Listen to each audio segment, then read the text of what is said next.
to you. I've been looking forward to this because I want to get an inside picture of what's been going on in the grocery business. It seems to me like the grocery business, it was really at the epicenter of the COVID-19 pandemic. I almost can't think of any one industry that impacts everybody. Maybe UPS or something, but grocery business, when you go pick up a gallon of milk and you have to stand in line to get into the store, something's different. And we couldn't think of a better person to really communicate with you and talk with you about that than Bill Anderson, one of our alums. And so, Bill, let me thank you for taking time out of your schedule. I know things are crazy in your industry and in your company, and for you to take out and carve out the time just to visit with us, just very much appreciate that. So, thank you, Dr. Let me start off. I'm going to kind of throw you a couple of softballs, and then we'll get into the real game further down the line. But just, I think Mandy gave just a brief snapshot, but give us a brief background of just who is Bill Anderson, where'd you grow up, that kind of thing. Sure. Well, first, thanks so much for having me today. I really appreciate the time, and thanks for everybody that's joining as well. I know everyone is busy, so I appreciate that. I was born and raised in San Antonio. My parents actually met at Baylor, and so our kids are third generation Baylor Bears. My parents were both public school teachers their entire careers, and now both retired. But they instilled a sense of hard work and how important education was in our family. I was raised with two other brothers. I'm the oldest of three. Our middle brother, Bob, lives in Houston, and he's also in education, most recently as a high school principal. And my youngest brother, Tommy, is a real estate attorney up in Dallas, and he's married to Mandy, who happens to be my sister-in-law. So we have a definite family connection. As Mandy mentioned, Tara and I have been married for 25 years. Actually, yesterday was our anniversary, so we celebrated in true social distancing fashion by taking a hike at Enchanted Rock up in near Fredericksburg. But we met in Waco, which is where she was from. We actually met at HEB. We both worked in the same store for a period of time. We've got three kids. Preston, who she mentioned, graduated from Baylor last December with his master's in accountancy. He has been studying and taking the parts of the CPA exam this spring and summer, and he'll start with Ernst & Young this fall in Dallas. Our middle daughter, Courtney, who will be a junior. She's a deaf education major, and she spent the first part of her summer up in Tyler working as a camp counselor at Pine Cove. And our youngest daughter, Paige, will be a high school junior at San Antonio Christian School, and thrilled to say that she got her first job this week, and she actually started working today. She's actually working as we speak, her first shift at HTO, which we're all very excited about because we all love their iced tea. So that's a little about our family. Great, appreciate that. Well, as indicated, you received a Baylor degree, and also gave us a little bit of snapshot about your parents and that kind of thing. But did you have a choice when you came to Baylor? I did, I think. I'd applied several other schools, but I think, when you're wearing the green and gold in the crib, you kind of are predestined it sometimes. But I never really wanted to go anywhere else, and enjoyed my time there, obviously, with a lot of our family ties that tie to Baylor. Many of my aunts and uncles, cousins, and others have gone to the school as well. While I was there, I studied marketing in the old Hankomer School of Business before the new one was built. I was a member of Student Foundation for a couple of years, and I enjoyed serving the Waco and Baylor community in that role. And obviously the professors are the things that you remember most over the years, and the people that had a major influence on you. A couple of the ones that I remember fondly, Dr. Larry Lyon, who was my sociology professor, who really taught me quite a bit about the study of people, and I got into studying that in his class. And then one of my favorite marketing professors was Dr. Stan Madden, who I had a lot of respect for. As I was going through my job search my senior year, he and I talked quite a bit about different companies, and I really respected everything he gave to me. You mentioned Dr. Lyon. A little known fact is Larry and I started Baylor as freshmen at the same time, and actually lived in Penland Hall across the hall from each other. And talk about those Baylor connections. It's interesting that you go through your freshman year, and then and we were friends through our 4 years at Baylor, but you go off on your separate ways. and then for us to come back, and he's dean of the graduate school and I'm dean of the business school, and it's interesting to look back on where we started and to see where we are today. So it's that Baylor network, and those Baylor connections really are a lifelong opportunity, I think. So Absolutely. you hinted at the grocery business. You said you and your wife, future wife, met. They're working at HEB. Talk a little bit about that. How did you choose the grocery business? Obviously, you could have gotten a part-time job doing something else, but why grocery? So it's interesting. I worked in retail when I was going to school at Baylor. I worked at the Gap there at the Richland Mall, and for about 3 years. And that's where I really fell in love with retail. I fell in love with the idea of serving other people and of helping people that had a problem to solve when they came in, helping them solve that problem. And so I knew I wanted to work in retail. I just didn't really know where. And I'd applied several places and gotten some job offers from several companies. And to be honest with you, I wanted to stay in Texas. And ultimately, HEB paid me the highest starting salary coming out of school. So I wish I had some strategic answer for you why I chose HEB. But they satisfied the requirement of staying in Texas, and they satisfied the requirement of helping me start off with a little higher average salary. So those are the strategic reasons. I tell college students today, I hope they have a better plan than I did. Well, those aren't bad reasons, but everybody's got their own kind of story on that. Well, talk a little bit about your career progression at HEB. You spent your career there, and from starting out part-time to what you're doing today. Talk a little bit about the transitions you've experienced. So I started right after graduating from Baylor in what we call our store management training program, which is a program designed to train store leaders. And so I stayed in the Waco market, worked there for about 3.5 years, working in a variety of stores. Many of them have either been rebuilt or torn down since then. In fact, the last store that I worked in Waco, I was the top store leader of our store on Spate, which many of our Baylor alumni watching will know is the store that was only a couple blocks from campus, and I ran that store for about a year. It's now a really nice apartment complex for students to live in, and as we sold it a few years ago to build the store on Valley Mills. But I got a good background kind of in the grocery business those first 3 years in Waco. Then I had the opportunity to move back to San Antonio and come into our corporate office and work in what we call our own brands department, which is our department that develops all of our private label products. And I was a brand manager for about 3 years. And that really allowed me to use what I had studied at Baylor, the parts of the marketing that I got to focus on, whether it was product development, promotional planning, advertising. The only product that is still on the shelf in the form that I worked on it over 20 years ago is a product line called Cafe Olé, which many of you will be familiar with. It's our own brand coffee program. So I was the brand manager on that project. Interestingly enough, I don't drink coffee and don't like it very much. So that was an interesting project to be assigned to.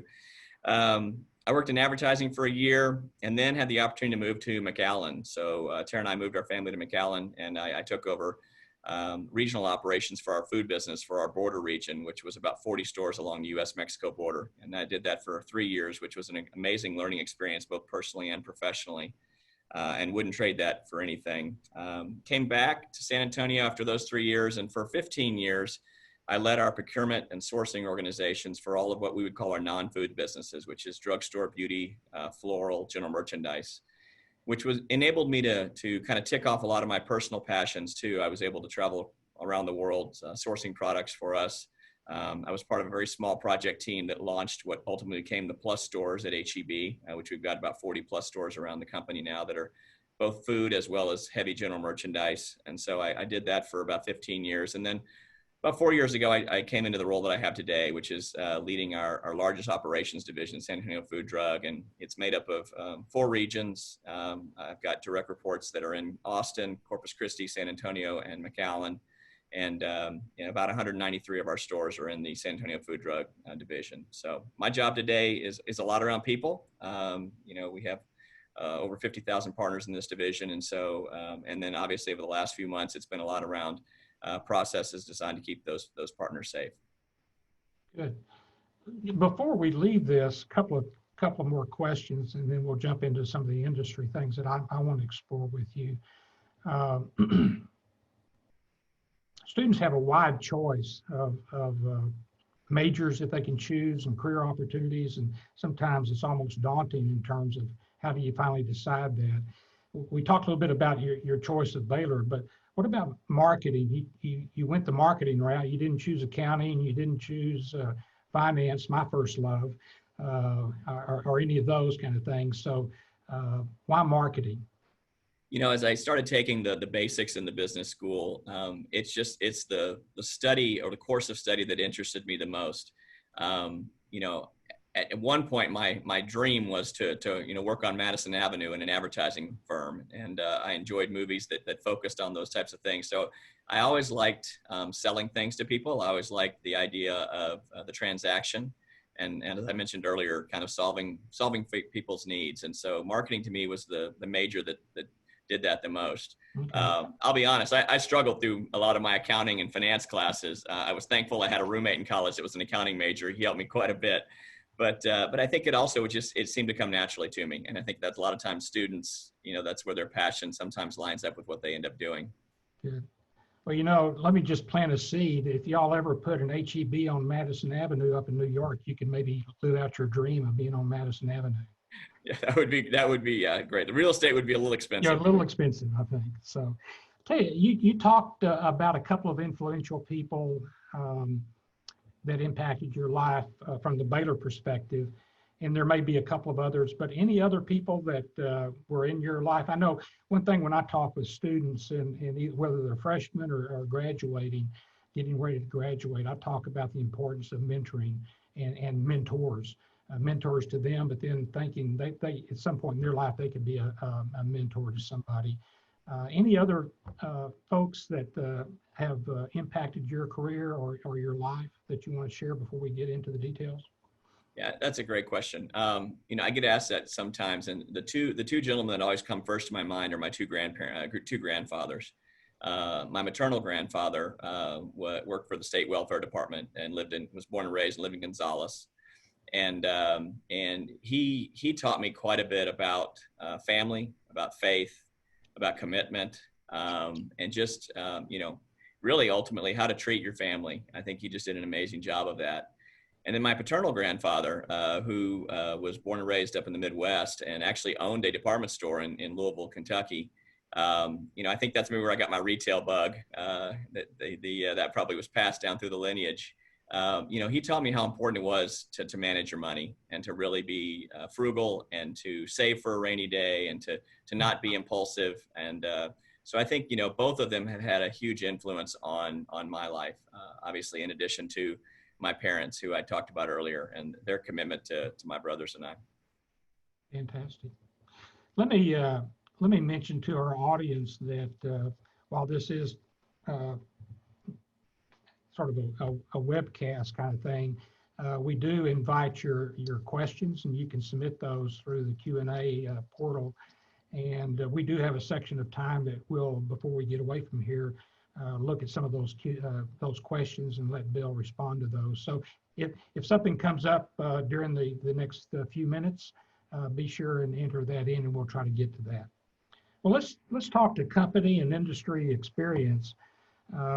Again, something totally unexpected in terms of, from an educator's standpoint in the education, we had to pivot very quickly at spring break. Students left for spring break to have fun, and only to find out that they weren't coming back to campus, much less Waco, for some time period. So the grocery business certainly was impacted. And so let's talk a little bit about that. When did HEB first perceive that there's an issue, an imbalance, if you will, between supply and demand for the products? You stock such a wide variety of products.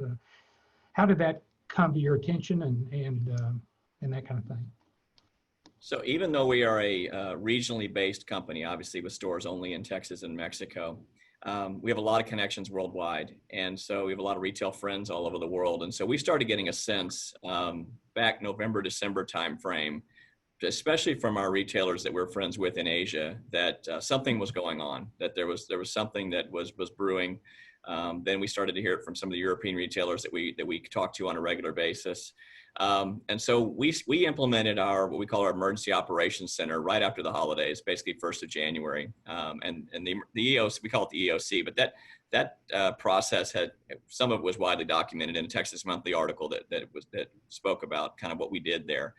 Because we do have a full-time team that does nothing but prepare for emergencies. Obviously, there's weather emergencies every single year. Then there's also been other pandemics in the past that we've had to be prepared for. So we put them in place in early January and started really working behind the scenes for several months before the general public even really knew what COVID-19 was.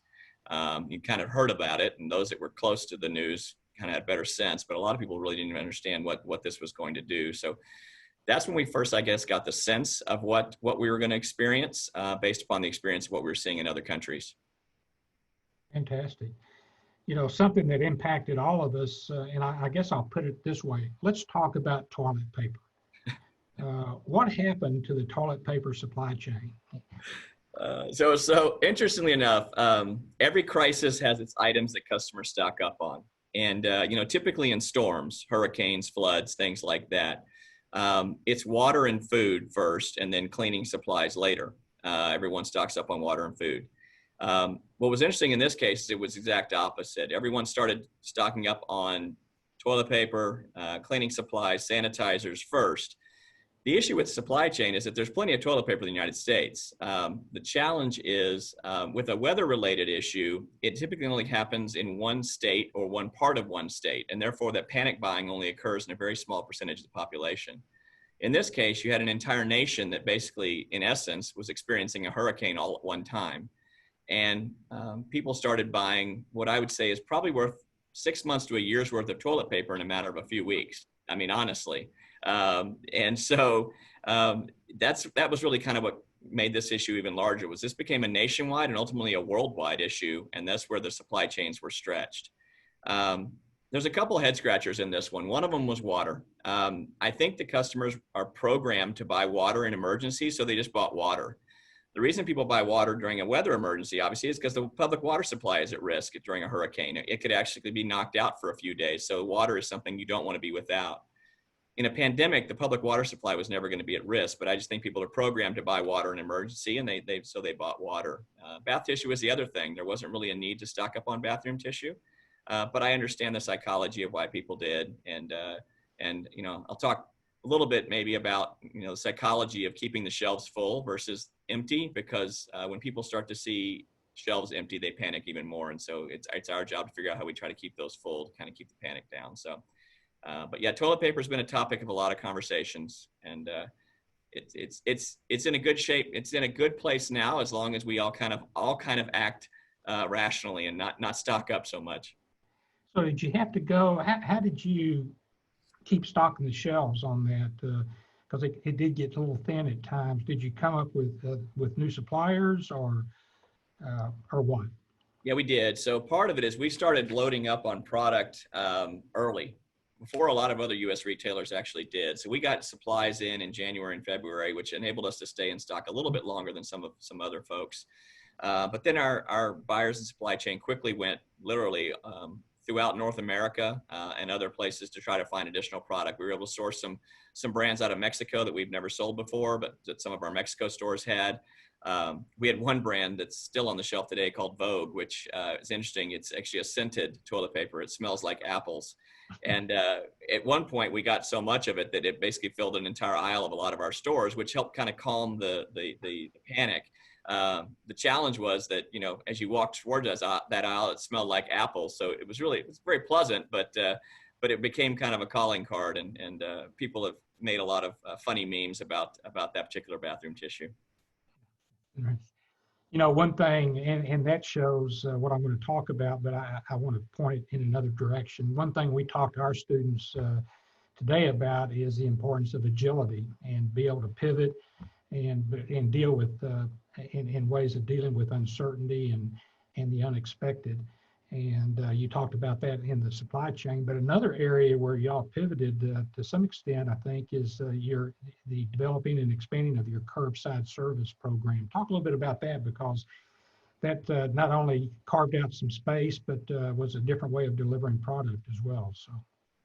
Yeah, that's a great question. Interestingly enough, the curbside business really went from kind of a convenience business to a necessity business for many of our customers. You know, before the pandemic, everyone thought about it as being something that they did conveniently, but it was almost a requirement for many of our customers, especially those that were immunocompromised or in groups where the virus was more susceptible to cause serious issues. So you just said the word agility, which is exactly what we've been talking about quite a bit over the last 90 days at HEB, is that speed is really the name of the game in a situation like this. And so we started making decisions that would have typically taken us months to implement, and we were doing it in literally hours and maybe a day or two. And so, you know, first thing we did was we knew we were going to need more partners. We call our employees partners. So when I say partners, that's what I'm referring to. We knew we were going to need more partners to select the orders because we could see the surge coming. So we closed some departments in our stores, bakery, deli, floral, our demo department, and some others in order to free up those particular partners to then go learn how to become personal shoppers, which are the partners that you see pulling the blue carts through our stores. And so we got those partners quickly trained. And what would have taken literally 6 weeks to train in the past all of a sudden became a 3 to 5 day training program. We also set up a external hiring program for short-term partners. And so we literally hired thousands of short-term partners in a matter of about a week or two. And many of those partners were either furloughed or laid off from other jobs as we went into the lockdown. And so we hired a lot of them from the hospitality industries, a lot of them from restaurants, hotels, and they helped out quite a bit because that gave us thousands of more partners that we could call on. Then the next kind of issue became space. You know, where do you store all of these orders in the store? Because our curbside boxes are only so big. And we were doing literally, 5 to 10 times the volume overnight almost. So the ambient product is pretty easy. You just kind of find some shelf space somewhere in the store, either a conference room or a break room or maybe an unused lease space, and you kind of set up some racks real quick and you can store the shelf stable product. It's the refrigerated and frozen product that's more difficult. So we were using coolers and freezers that would have typically been used to store product in the bakeries and delis, for instance, and floral, and using that to store the carts while the customers were, while we were waiting for the customers to come pick their orders. We were dropping some trailers at some stores to just kind of store product on a temporary basis, but doing everything we possibly could to expand capacity. We had to expand parking places because, at the time, I think we had 26 parking places in our largest volume curbsides at the time, and we had stores that went up to over 75 parking places. So we had to start reserving more spots for customers to come pick up the product. We had to get more equipment. So our partners use iPhones. So we worked with Apple to get literally thousands of iPhones overnighted to us almost. And they were very helpful to helping us get the equipment we were going to need to select more orders. Time slot capacity became a real big issue. So the ability to get more customers into the same amount of time. So we added more time slots per hour, and then we also extended our hours for curbside, made it earlier in the morning and then later at night. We opened new locations. So I'm trying to think of all the things. We opened new locations very quickly. Sometimes in a matter of a week, we could open a curbside location, get the technology up and running. And even though it didn't look like the beautiful blue box that we have in the ones that we build, it satisfied the customer need. And we needed more distribution points. So we needed to find ways for us to take the pressure off some of our highest volume stores and get more distribution points open. And then, the thing that was probably a lot of people don't realize is that about a year ago, we acquired a company called Favor, which was based in Austin, and it's a delivery company. And Favor really started as a company that was delivering meals to customers at their homes from restaurants. That's kind of where they got their start. Well, we acquired them because we knew we were going to need some delivery functionality in our portfolio, and rather than build it ourselves, we liked what they were doing, so we brought them into the HEB family, and they helped us quite a bit. Today, they're doing most of our deliveries for us. We added 75 new communities across Texas in a matter of about 2 weeks. That became, basically what that means is you have to hire a bunch of Favor runners to be able to select the orders and get them delivered. Favor became our outlet for senior citizens, so a lot of companies offered special hours of operation for senior citizens to come shop in the stores. We looked at it a little differently. We'd rather them not actually get out at all. So we wanted to set up a way for them to actually be able to have the product delivered to their home versus them having to come into the store at a specific time. So we worked with Favor and quickly stood up an operations line where senior citizens could call or order online. their groceries and have them delivered to their home within 2 hours. And so Favor really helped us with that. But the e-com curbside program is just very indicative of kind of the agility you talked about, and that extended to all different parts of our company. But that's a great example of it. Fantastic. It's really during times like these where the true character of a person comes out, but also the true character of an organization comes out. And I want to give you an opportunity to talk a little bit about your employee program. I can't think of people who, well, healthcare would be at the forefront, I think, healthcare workers having such close contact, but the next line of workers and employees I would think of would be those in the grocery business that had to deal with crowds and that kind of thing. And talk a little bit about HEB's employee health and safety programs, what you did to implement new aspects of that and that kind of thing. I appreciate you asking about that, because that actually was our first priority when we first got into this, was how are we going to protect our partners? It's interesting. I've seen many memes and other tweets about, grocery store workers being essential employees. And I've told our teams that we always knew they were essential. The rest of the world just found that out. But I really am very thankful for them. And obviously it was of utmost importance for us that we keep them safe. And, we were operating on some very difficult absenteeism models that we had modeled out. And obviously we didn't know how the virus was going to spread and how it was going to go. So we were kind of taking worst case scenarios and trying to back planning into how can we keep people protected so we don't experience those scenarios.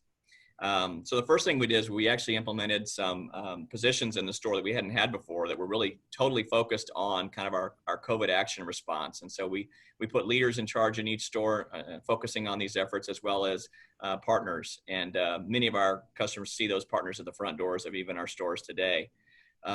We took a couple of things. First thing we did, we reduced our store hours. So we cut our store hours to 8 to 8. And the reason we did that, one was anticipating potentially higher absenteeism. But the other thing was it enabled our night stockers and our other partners that work overnight to get the store back in shape, because the stores were getting slammed every single day. I mean, they were getting emptied out every single day. And so we needed an opportunity for our overnight crews to get the store back in shape, and they needed to be able to do it without customers kind of all over, basically up and down the aisles, to keep them safe. And so we reduced our store hours. It also really took a lot of stress off of our store leaders operating a store for 12 hours versus 18 hours, which they typically do. We started with social distancing because early on, that was really what everyone was talking about. We started with 3 feet apart from each other, and that lasted for about a week. And then we went to 6 feet apart. We stayed very close to the CDC and their recommendations, and really focused closely on, or stayed focused on what they were recommending. So we quickly went to 6 feet apart. We put decals on the floors. We put signage up in the stores. A lot of social media, which I think, is interesting. Social media has played a huge part in how we communicate to the customer throughout all of this. And I think that's something that's going to be one of the things that's going to change long-term after this pandemic. We started with sanitizer. We made sure we secured sanitizer for all of our partners at all of their work stations. And that was not easy early on. Yeah. We found masks. We were one of the first retailers in the country to actually be able to offer masks for all of our partners, and we mandated masks for our partners. We required them to wear them. And I don't have time to talk about it, but the story of how we acquired the masks was simply amazing, because the first shipments were coming out of China, and we were working with a lot of government agencies to get these through customs very quickly, so we could get them to our partners. And we were able to thankfully have a lot of folks help us in that. But there were a couple of hours where the product was stuck in California, and thankfully we were able to get the product out quickly. We put up the plexiglass panels, which many of you have seen at the check stands as you check out from one of our stores, which really protected our cashiers. And we started with a very small panel and then quickly shifted to panels that really surround them, front and back, and also protect our, what we call our customer service assistants. People would know them as our baggers, the people that are bagging your groceries up. The front door processes, you talked about waiting in line. So we started metering customers at the door based upon the number of customers in the store at any one time. That was really also to keep both the customers and our partners safe. And I know that was an inconvenience at times, but I was really thankful that our customers were very open to that and very willing to do that with us. because it really did make a big difference. And then, we did a lot of things from an incentive standpoint. We did, which has been widely reported, we did a program called Texas Proud Pay, where we added $2 per hour to every single one of our hourly partners in the stores. And we also added dollars to our exempt partners as well. And we did that for a period of a couple of months. We gave additional time off. We opened up benefits to other parts of the organization, and like other employees, maybe part-timers that hadn't had benefits before. So lots of things were done to try to take care of our partners. On our name badges, under our names, it says "Because People Matter," and that's not just a slogan. It really is something we hold near to our hearts, and it's very important to us. So I think those actions you took again demonstrate what I mentioned before. I think character really comes out in times like these, and just the importance you played in terms of the kind of effort that HEB put forward to take care of customers in terms of product. Equally, you spent the time to take care of your partners, as you call them, as well. And I may give a shout out. I think I just saw in the news, I think just this week, about extending the Texas Proud Pay program. Y'all are extending that beyond just this current time period, or what? So actually, we didn't extend it. What we did was we moved our normal merit cycle, which would normally happen in the August, September timeframe, up to coincide with the ending of Texas Proud Pay, so that our partners came off of Texas Proud Pay with their new raises. And we also made their raises the largest we've ever made them as well. So, we continue to look for ways to take care of our partners, because, we're still in the middle of the pandemic, obviously. And, I think one of the things that is really important for us is how we respond when a partner tests positive, because obviously they're part of the general population, just like we all are. And so there's going to be positive tests. And so we've been very transparent. Anytime a partner tests positive in a store, we post that on that store's website, so customers can go see where partners have tested positive and what day their last day was. We obviously protect that partner's identity. But we tell them when the last day that partner worked. And then there's a very strict sanitation protocol that goes into place every time a partner does test positive in a store. But it's also really important for us to be able to communicate to our partners in the store when that partner does test positive. So we first take a look at, who did that partner come in contact with, and we get that group of partners together very quickly, literally within the matter of an hour, and start talking to them about, this is the partner that, you were exposed to a partner who has tested positive. Doesn't mean you're going to test positive, but they should know that. And then we as a broader rule, we then go to the entire store and let them know as well within the first 2 or 3 hours, which has been a really good. It's been a good program. It's kept people calm. It's part of the reason we've been so stringent about masks of our partners, because the secondary impact is virtually zero if both of them are wearing masks. And so it's been one of the reasons we've been really strict about that. And our partners have been great about wearing the masks. They really have. Fantastic. Well, I'll tell you what, I'm going to end up with one question to kind of conclude our part, and then we'll move to the Q&A. I think we're just getting some questions coming in, so we'll turn to that in just a minute. But I'll kind of wrap up by asking this question. What's the industry learned from this pandemic experience, and what will HEB and the industry do anything differently than what you're doing right now when the next wave comes, or as we continue this one? Exactly, as this one continues. Yeah. So one of the things is, the food supply in the United States is sufficient. I think the industry has learned that. We're going to have some ups and downs. Most recently we had the beef industry and the pork industry that went through some shortage issues with regards, because some of the packing plants were shut down temporarily due to some outbreaks. But overall, the food supply is sufficient in the United States to survive a long-term pandemic like this. I think we've all learned that working from home can work. I think that's going to completely change how businesses approach office space and how they think about their capital building plan of what they need and where they need to put their employees. I know we're evaluating that as we speak. Do we need more office buildings, or do we just need to evaluate where people work from? So I think that's something we've learned. I think we've all learned that this is going to last longer than we thought it was, and that we've got to be prepared for it. And so not just physically in our physical health, but psychologically, how do we keep our teams psychologically healthy during this? Because it has a lot of ups and downs. I've got my good and bad days, just like everybody does. And so I think that's something we've learned. in our industry particularly, we've learned that customers are learning how to cook at home again, because when the restaurants all shut down, everyone started cooking all 3 meals from home, especially with kids being home and nobody eating lunch at school. And so not only did they start cooking more at home, but they started baking a lot more at home. And so, which I thought was fascinating, because baking has been kind of a lost art. And you saw that, and because we, along with everyone else, was completely out of yeast for about 2 months.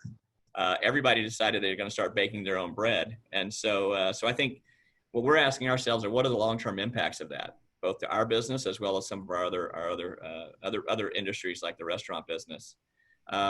We found out what categories were really essential to people during times like this, and then what really wasn't. Some interesting kind of notes about categories that started to take off, things don't think about. Obviously, you saw sanitizers and things like that.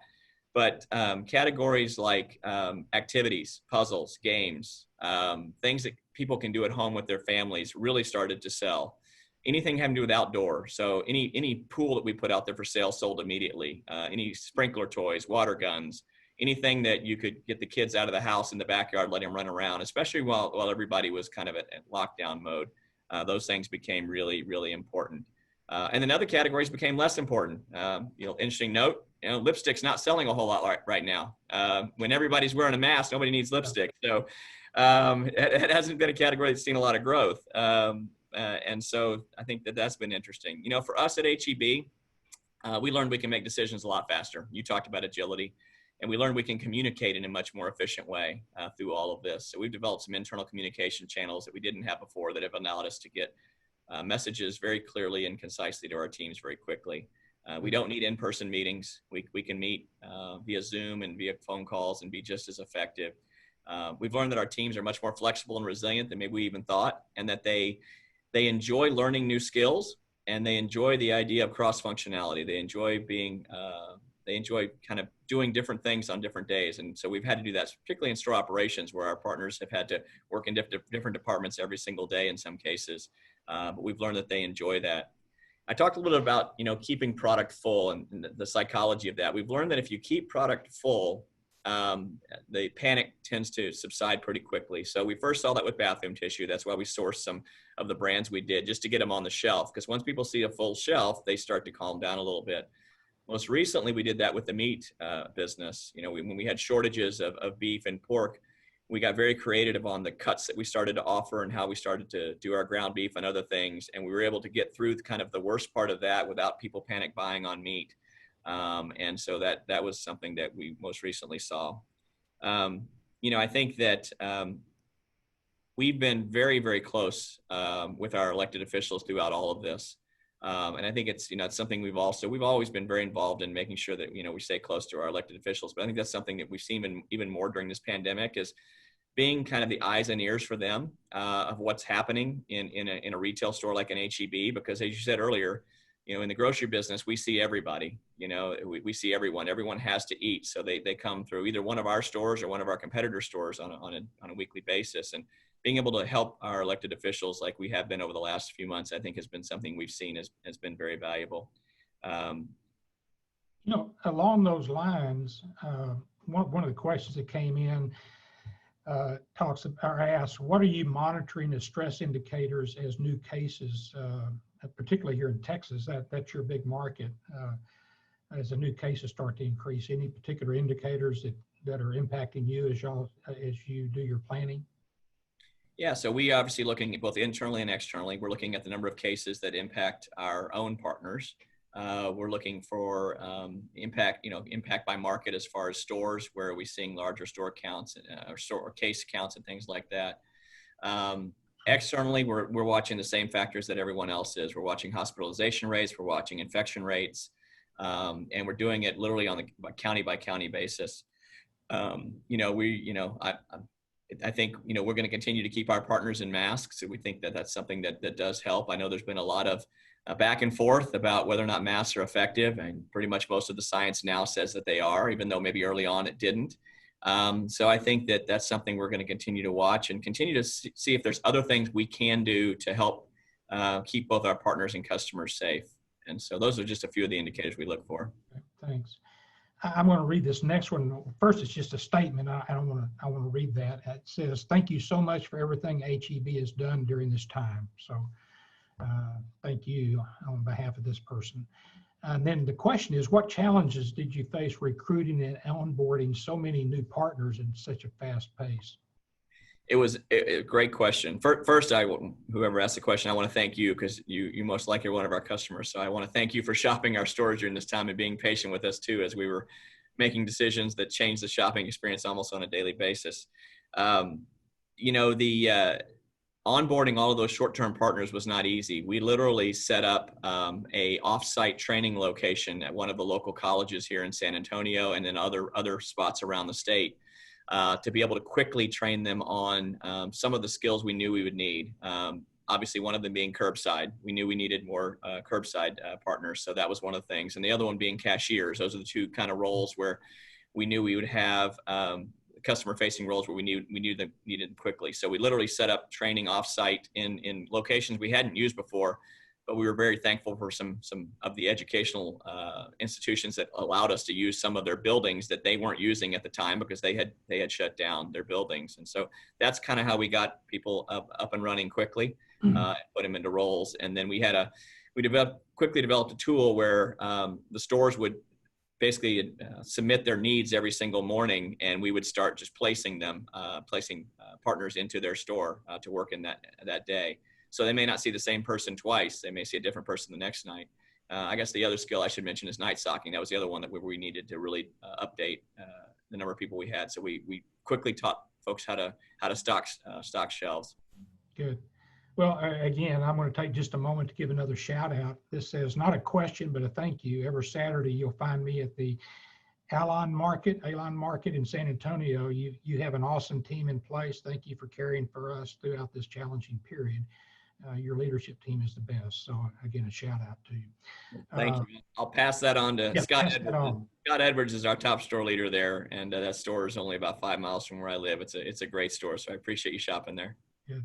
This one is, and this is kind of an interesting one. What will be the biggest challenge for HEB Digital to continue to compete and innovate against the likes of Amazon, Whole Foods, from a big HEB fan in Austin? So, thank you. So if you live in Austin, you probably know that we opened our what's called the Eastside Tech Hub last year, which was our new kind of, I'd say, headquarters for our digital team as well as our Favor team. And I think the thing that will keep HEB up to date with everyone else is going to be talent. I know many of you are operating different businesses in wherever you live, and people ask me what keeps me up at night all the time, and it's talent. It's the fight for the best talent out there. And so to the extent that we can recruit the best talent to be on our team, we're going to continue to be very competitive with them.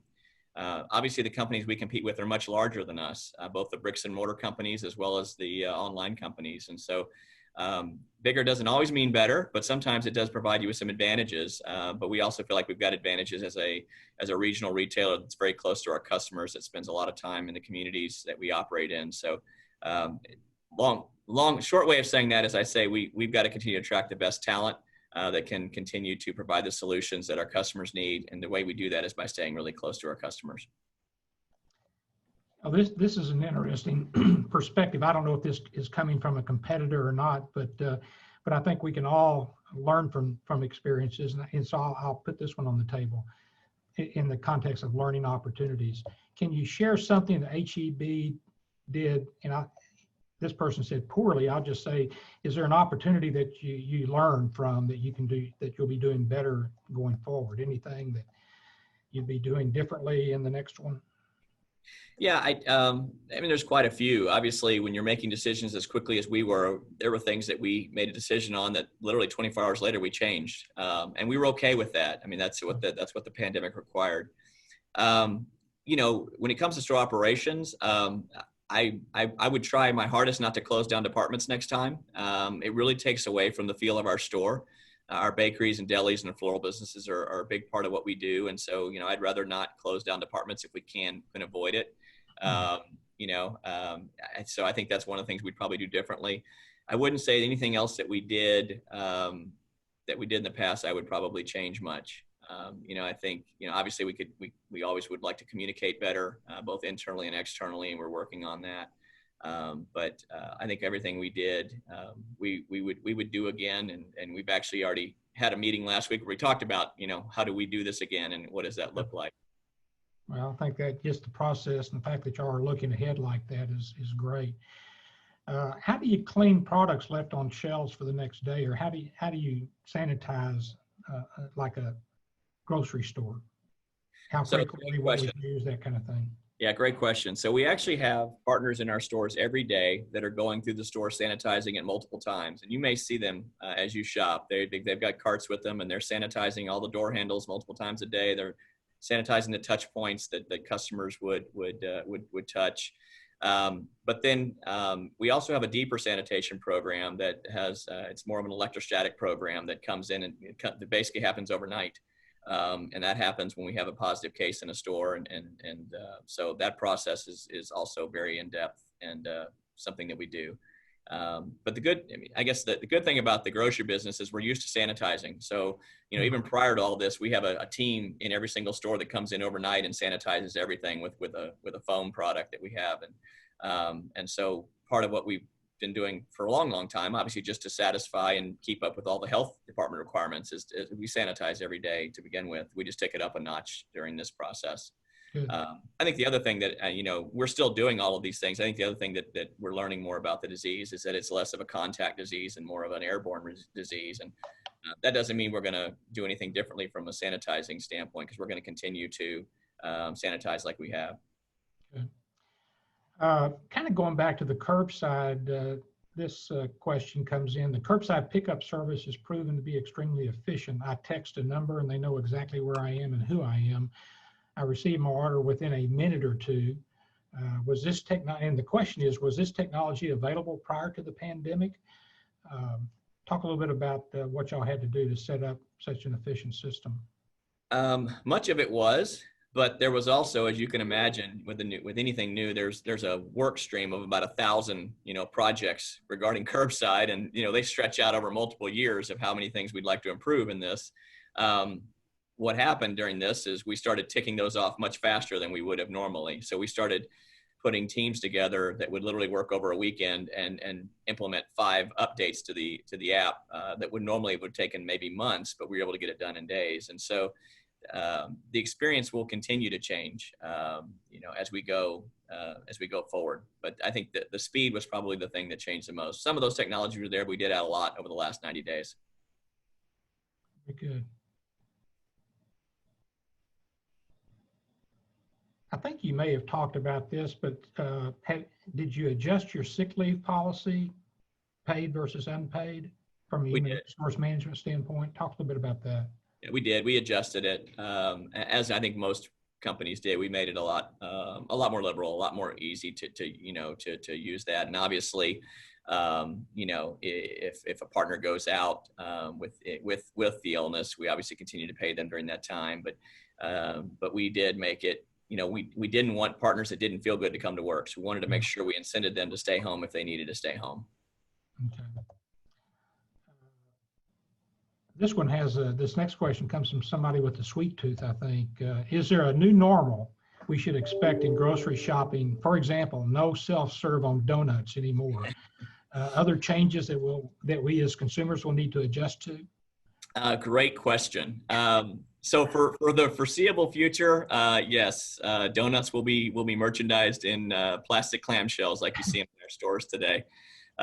There hasn't been a real appetite from any of the state or national health agencies to really allow us to offer kind of food where people would pick it up and go like that in the bakeries and things like that. So we're continuing to follow that guidance. And once again, I'm very thankful our customers have been very open to this new way of shopping. But yeah, you're going to continue to see breads in our stores that are wrapped that maybe before were unwrapped, donuts in containers that maybe before were open for sale, as we continue to go through this. And we obviously haven't opened certain areas of our store. Our salad bars are not open. Our soup bars are not open. So we've been very careful, and we don't offer demos right now where there's any type of person-to-person contact. So Yeah, I think that we are going to have whatever the new normal looks like. I think it's going to be with us for a while, and I do think you're going to see shopping be completely different, not just in our industry, but obviously every industry. I mean,